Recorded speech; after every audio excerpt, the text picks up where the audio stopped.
News చూస్తున్నాం. GVMC అవిశ్వాస తీర్మానాన్ని కూటమి నెగ్గింది. మహావిశాఖ నగరపాలక సంస్థ మేయర్ గొలగాని హరి వెంకట కుమారిపై కూటమి ప్రవేశపెట్టింది. ఇవాళ 11 గంటలకు GVMC in charge commissioner collector MN Harindra Prasad అధ్యక్షతన కౌన్సిల్ సమావేశం ప్రారంభమైంది. వైసీపీ కార్పొరేటర్లు ఒక్కొక్కరిగా పార్టీని విడటంతో కూటమి బలం పెరిగింది. జీవీఎంసీలో మొత్తం 97 మంది సభ్యులుండగా సమావేశానికి 74 మంది కూటమి సభ్యులు హాజరయ్యారు. వీరంతా అవిశ్వాస తీర్మానానికి అనుకూలంగా ఓటు వేశారు. కౌన్సిల్ సమావేశాన్ని వైసీపీ సభ్యులు బహిష్కరించారు.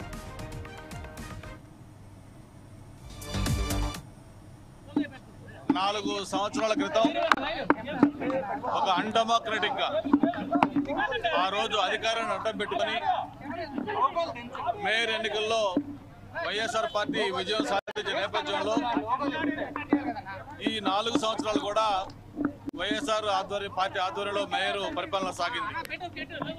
మరి ఏదైతే కార్పొరేటర్లు కానీ ప్రజలు కానీ ఎక్సెప్షో మెంబర్స్ కానీ అందరూ కూడా ఈ పాలన పట్ల తీవ్ర వ్యతిరేకత చూపించడం, ఈ మేయర్ని దించాలని చెప్పని గత కొద్ది రోజులుగా కూడా అనుకోవటం, దానికి సంబంధించి మీరు అందరూ కూడా చూస్తా ఉన్నారు.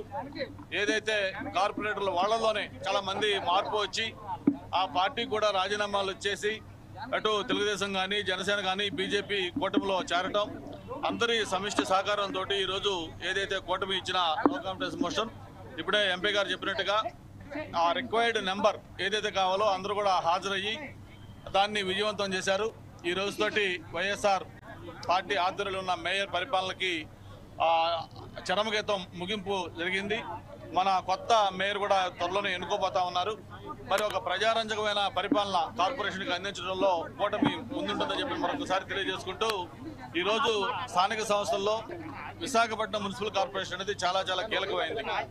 ఈరోజు 98 వార్డులతోటి దాదాపు 8 అసెంబ్లీ కాన్స్టిట్యున్సీల్లో 2 పార్లమెంట్ కాన్స్టిట్యున్సీ తోటి ఇది పెద్ద కార్పొరేషన్.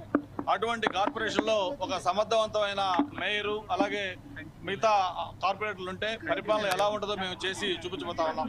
గతంలో డివి సుబ్బారావు గారు లాంటి వాళ్ళు మేయర్లుగా ఉన్నప్పుడు ఎలా అభివృద్ధి జరిగిందో మళ్ళీ అటువంటి అభివృద్ధిలోనే ఈ ప్రభుత్వం ఆధ్వర్యంలో కొత్త మేయర్ సహకారంతో కార్పొరేటర్ సహకారంతో అందిస్తామని చెప్పి కూడా మరొకసారి తెలియజేసుకుంటూ సిటీ ఆఫ్ డెస్టినీ ఏదైతే ఒక విశాఖపట్నానికి పేరు ఉందో ఆ పేరు నిలబెట్టే విధంగా అటు శానిటేషన్ కానీ లేకపోతే డ్రింకింగ్ వాటర్ కానీ లేకపోతే అభివృద్ధి జీవీఎంసీ అవిశ్వాస తీర్మానాన్ని కూటమి నెగ్గింది. మహావిశాఖ నగరపాలక సంస్థ మేయర్ గొలగాని హరివెంకట కుమారిపై కూటమి ప్రవేశపెట్టింది. ఇవాళ 11 గంటలకు GVMC in charge commissioner collector MN Harindra Prasad అధ్యక్షతన కౌన్సిల్ సమావేశం ప్రారంభమైంది. వైసీపీ కార్పొరేటర్లు ఒక్కొక్కరిగా పార్టీని వీడటంతో కూటమి బలం పెరిగింది. జీవీఎంసీలో మొత్తం 97 మంది సభ్యులుండగా సమావేశానికి 74 మంది కూటమి సభ్యులు హాజరయ్యారు. వీరంతా అవిశ్వాస తీర్మానానికి అనుకూలంగా ఓటు వేశారు. కౌన్సిల్ సమావేశాన్ని వైసీపీ సభ్యులు బహిష్కరించారు. ఇక దీనికి సంబంధించి మరింత సమాచారం మా ఇన్పుట్ ఎడిటర్ శ్రీనివాస్ అందిస్తారు. శ్రీనివాస్, చెప్పండి. ఏదైతే జీవీఎంసీ మేయర్ ఎన్నిక ఉత్కంఠకు తెరపడింది.